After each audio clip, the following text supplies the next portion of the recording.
Today we're diving into a place that, honestly, I knew surprisingly little about before we started digging, and it's absolutely bursting with stories. We're talking about Albania.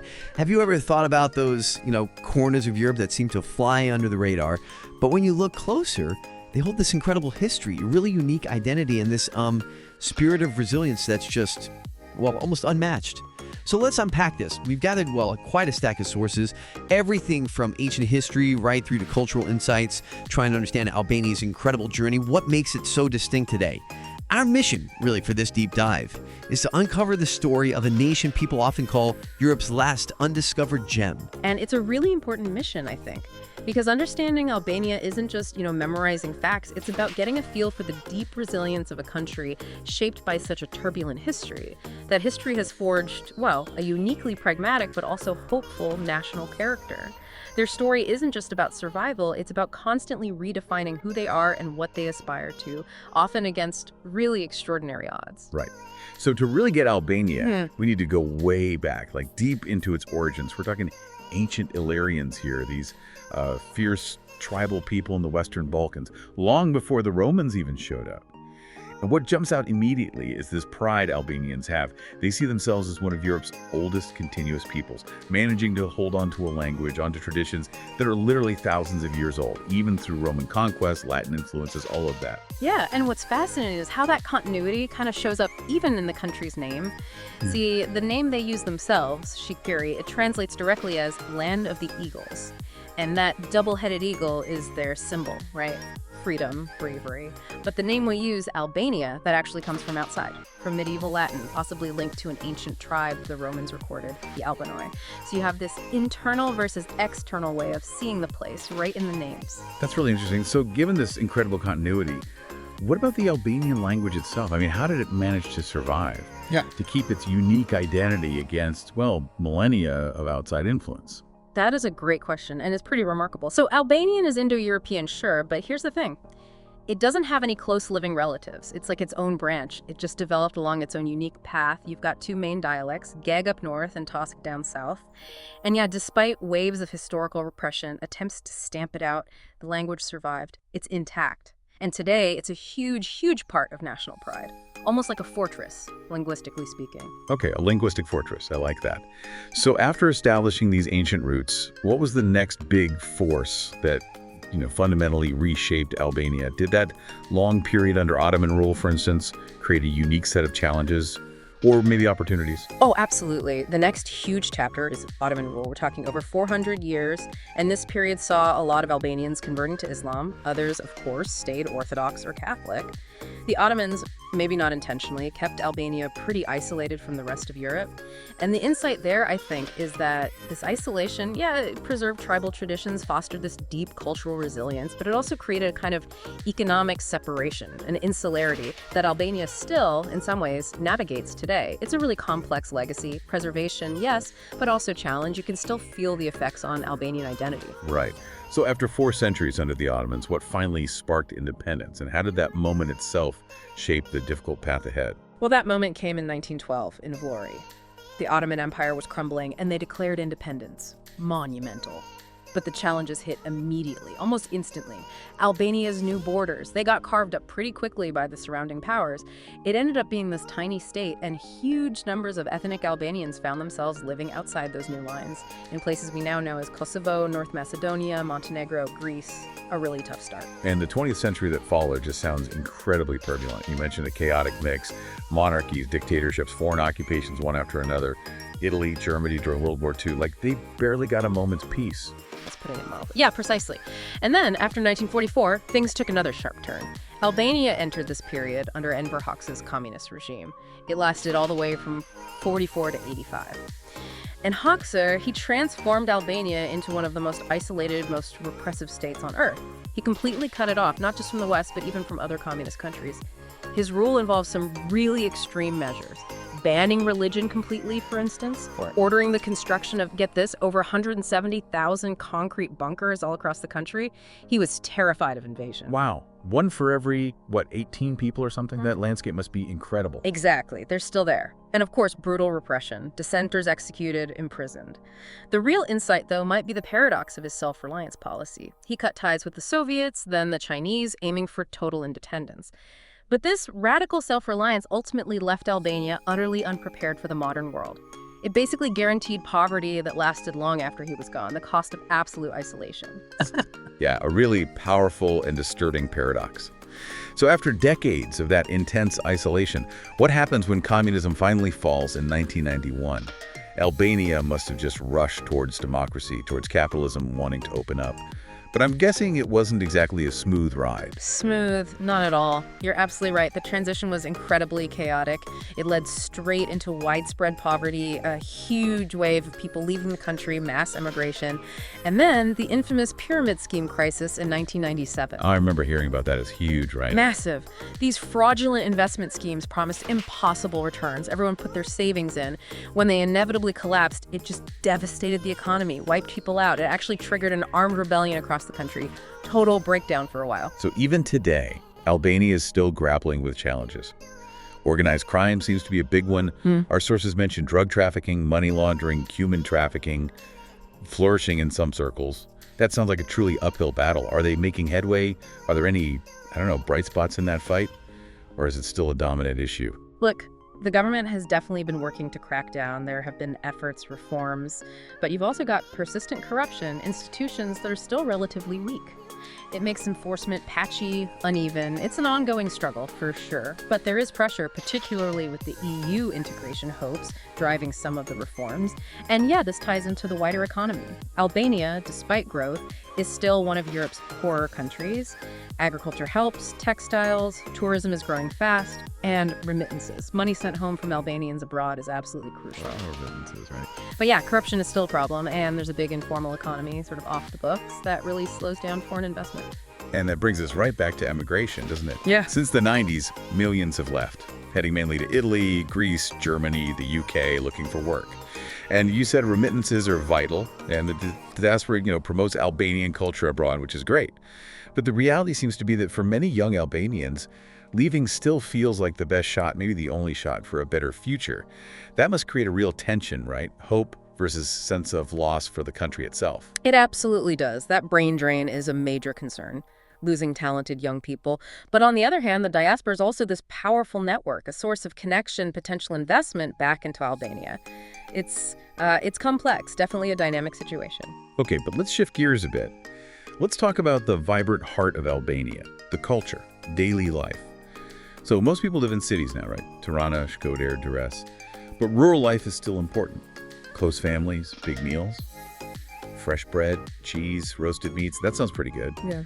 And speaking of daily life, I was genuinely floored to read about Tirana's coffee culture. Is it really true? More cafes per person than most other European cities. It is absolutely true. Seriously, Tirana's coffee scene is huge. Cafes everywhere. It really speaks to the social fabric, the importance of getting together, talking.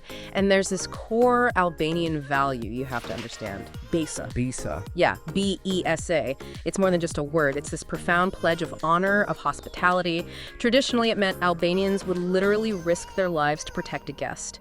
And even today, hospitality is just enormous. If you visit, expect strong coffee, probably some raki, Okay. and just an incredibly warm welcome. They might almost adopt you on the spot. That's such a powerful idea, Besa.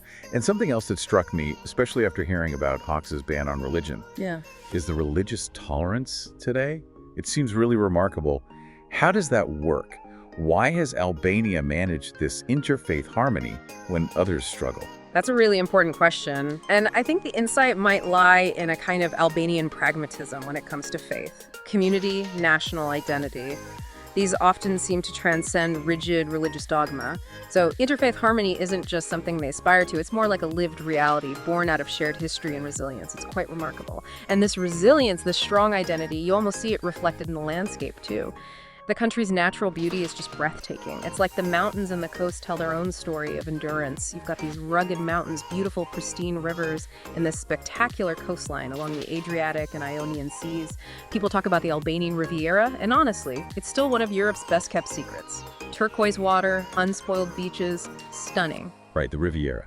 And building on that natural beauty, tourism is really taking off, isn't it? People are drawn by, well, a mix of things. It's affordable, the beaches are beautiful, great hiking in the mountains, plus ancient ruins, vibrant cities like Tirana. It's no wonder people are calling it Europe's last undiscovered gem. If they manage it right, tourism could be huge for the economy. Definitely. And adding to that appeal is the culture itself. It's rich, it's unique. Think about their folk music. In the South, you have this haunting polyphonic singing. It's incredible. Traditional dances are really lively, very communal. And the food, it's this delicious mix of Mediterranean and Balkan flavors. Lots of grilled meats, savory pies called bajrak, tons of fresh vegetables. Okay, so rounding things out, let's quickly touch on the political landscape. It's a parliamentary republic. The president's role is mostly ceremonial. The prime minister leads the government. Politics seems pretty competitive, fierce even, and sometimes, as we've discussed, there are issues with corruption accusations. But recent governments, they're working on reforms, right? Judiciary, trying to curb organized crime, partly because of the EU. Sounds like walking a tightrope between internal problems and those external goals. That's a perfect way to describe it, a tightrope walk. And yes, it connects directly to Albania's big hope, EU membership. They've been an official candidate since 2014. But the negotiations, they're slow. The EU demands specific reforms, especially on corruption and strengthening the rule of law. Progress is needed. But despite the hurdles, for many young Albanians especially, joining the EU is the dream. They see it as the key to unlocking real economic growth, better opportunities for their future. Okay, so let's try and pull this all together for you, our listener. We've journeyed from Albania's ancient roots, its unique identity, through centuries of really tumultuous history.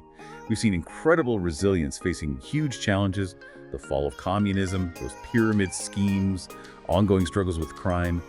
We've also touched on this vibrant culture, the stunning nature, and this clear sense of aspiration for what's next. Yeah, Albania really does feel like it's standing at a crossroads right now. The challenges are real. Poverty, corruption's still an issue. The brain drain we talked about, environmental pressures as tourism grows. But then you weigh that against the potential. It's immense. You've got a young entrepreneurial population, that unbelievable natural beauty, those key bits of knowledge for you, looking at everything from its, frankly, sometimes bizarre history to its really dynamic modern vibe. Okay, let's jump straight in then with the fact that, honestly, it just sounds unreal. Okay. Albania and its bunkers. Concrete bunkers. Ah, bunkers. The sheer number is just staggering. Over 170,000 of them. That's the number usually cited, yeah. Yeah. More than one for every 11 people. It's kind of hard to wrap your head around. And these were all built under Enver Hoxha's regime, this paranoid communist government. Exactly. Hugely paranoid, intensely isolationist. They were built for invasions, invasions that just never happened. Right, so what happens to them now? Are they just there? Well, many are just abandoned, sort of melting back into the landscape. But what's really fascinating is how many have been repurposed. Repurposed? Like how? Oh, in all sorts of ways. You find them turned into quirky little cafes, sometimes even small homes. No way. Bunkers as homes. Yeah, or art galleries. It's this amazing mix of, past paranoia and present-day adaptation. It's like building a new life literally on top of the old symbols. Precisely. Turning symbols of oppression into, just everyday places. Spaces for creativity, even. It's quite a statement. And those bunkers, they really highlight that bigger theme. You mentioned Albania's extreme isolation. Extreme is the word. It's hard to fathom, but you said possibly more isolated than North Korea at one point? Yeah, for a period, arguably yes. Hoxha was all about this intense self-reliance. First, he breaks ties with the Soviets in the 60s. Okay. Then later, he even breaks ties with China, his closest ally at the time. So completely alone, no imports, no foreign TV, just cut off. Pretty much. A complete lack of Western influence, or any outside influence, really. And that deep isolation, it led to other, even more striking policies. Like what? Well, maybe the most extreme was the ban on religion. A total ban. A ban? You mean discouraging it, or? No, an official constitutional ban for 23 years, from 1967 right up to 1990. Wow. Albania declared itself the world's first and only officially atheist state. So what did that mean day to day? It meant churches, mosques, any religious buildings, they were shut down. Or converted. Converted into what? Warehouses, gyms, cinemas, you name it. Imagine that impact, forcing atheism on everyone. That's just Incredible. And another thing from that era related to the isolation, I guess, the cars. Yes, the lack of cars. Almost no private cars allowed, Right. right? Right. Private car ownership was totally banned under communism. So when the whole system collapsed in 91, How many were there? literally just a few hundred private vehicles in the entire country. Maybe 500, 600. That's nothing. So what happened then? A sudden explosion of cars. Kind of, yeah. And there's this joke in Albania today. Well, maybe less of a joke now. Go on. That every second car you see is a Mercedes-Benz. Really? Why Mercedes? Well, post-communism, there was this sudden rush for cars, and Mercedes were seen as durable, reliable, prestigious. A status symbol? Exactly, a symbol of newfound freedom, aspiration. So yeah, it became sort of the car of choice for a whole nation almost overnight. It's quite the image. Okay, let's shift gears a bit, moving from that unique, almost strange history to what really defines the people, their culture, their identity, starting with the language. The Albanian language, Squip. It's really unique, isn't it? One of Europe's oldest. Absolutely. It's an Indo-European language, but it forms its own branch. It's not closely related to any other living language. So where did it come from? Well, the consensus among linguists is that it evolved independently, probably from an ancient Paleo-Balkan language, maybe Illyrian. We're talking deep, deep roots. And even within Albania, there's variation. Oh yes, you have two main dialects, Geg, spoken mostly in the north, Okay. and Tosk in the south. And interestingly, the standard official Albanian language is based on the Tosk dialect. Why Tosk? That was partly a political decision during the communist era. They favored the southern dialect, which, has shaped the national linguistic identity. Fascinating. And speaking of identity symbols, the flag, that double-headed eagle. Yes, the black double-headed eagle on a red background. Very striking. What's the symbolism there? It's seen as representing the sovereign Albanian people. The two heads look both east and west. Referencing their position. Exactly. Their unique position, geographically, culturally, between different worlds, different influences. It's about self-determination, standing strong. Now, here's something that really stood out for me. It's quite moving, actually. Albania during World War II. Yes, the story of Besa. Right. While so much of Europe was persecuting Jewish people, Albania, well, they did the opposite. They sheltered them, saved them. They did. Yeah. And it largely comes down to this principle, Besa. It's a deeply ingrained cultural code of honor. What does it mean exactly? Essentially, it means to keep the promise or word of honor. Your word is your bond, and protecting a guest is paramount. So even facing Nazi occupation. Even then, Albanian families, both Muslim and Christian, hid Jewish refugees, their own citizens and foreigners, often at immense personal risk. That's incredible bravery. It truly is. And the result, Albania is one of the very few places, maybe the only one in Europe, where the Jewish population was actually larger after the war than before it. Wow. That really says something profound about the culture. It speaks volumes about the power of that honor code, putting humanity and your word above everything, even in the darkest times. Okay, moving from something so profound to maybe a more everyday aspect of culture, coffee. Yes.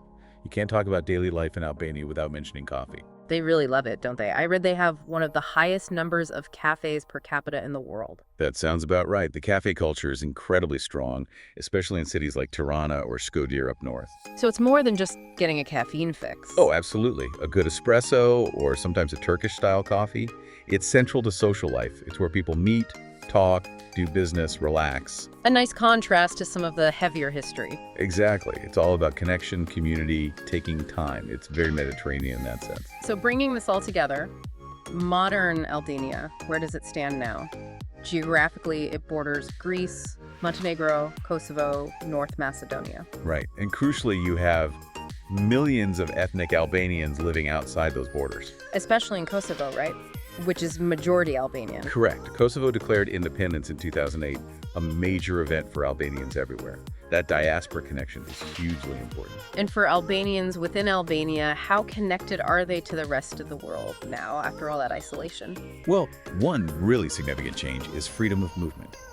Visa-free travel. Oh, right. Where can they go?